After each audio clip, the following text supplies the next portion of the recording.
Le vrai sujet, c'est que pendant longtemps, on ne pouvait pas faire de politique industrielle, ce qui n'est pas tout à fait la même chose. On peut en faire aujourd'hui. On peut faire des partenariats publics, privés. C'est très important ça. Donc on a changé d'air au niveau européen. Les PIEC permettent aujourd'hui vraiment de constituer des géants européens. Mais ça n'est pas antinomique avec la politique de concurrence. En deux mots. La politique de concurrence, elle est là pour s'assurer que quand il y a de la concurrence, elle ne soit pas faussée. Mais là, il n'y a pas de concurrence, il n'y a personne. Donc c'est en amont. En fait, la politique industrielle rend possible la concurrence. Regardez ce qu'ont fait les Chinois.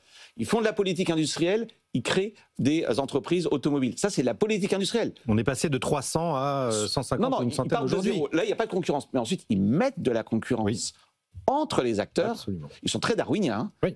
Il va y avoir de la concentration, il va y avoir de la faillite. La concurrence est la conséquence de la politique industrielle. Ça ne s'oppose pas. Donc c'est pour ça que j'ai un petit peu de mal quand on dit si l'Europe n'a pas de géant, c'est la faute de la politique de concurrence. Mais c'est exactement l'inverse. La politique de concurrence, elle a empêché, vous savez quoi? Elle a empêché la consolidation d'anciens géants. Le sujet, c'est pas que Alstom et Siemens se marient. Le sujet, c'est que Mistral devienne demain un géant mondial.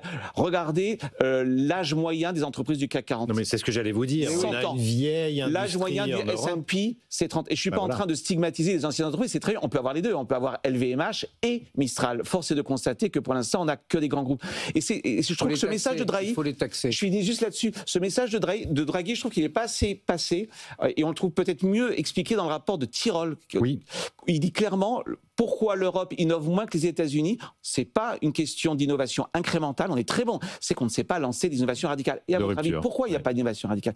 Peut-être parce que l'innovation radicale, c'est aussi la capacité à faire de la place au nouveau.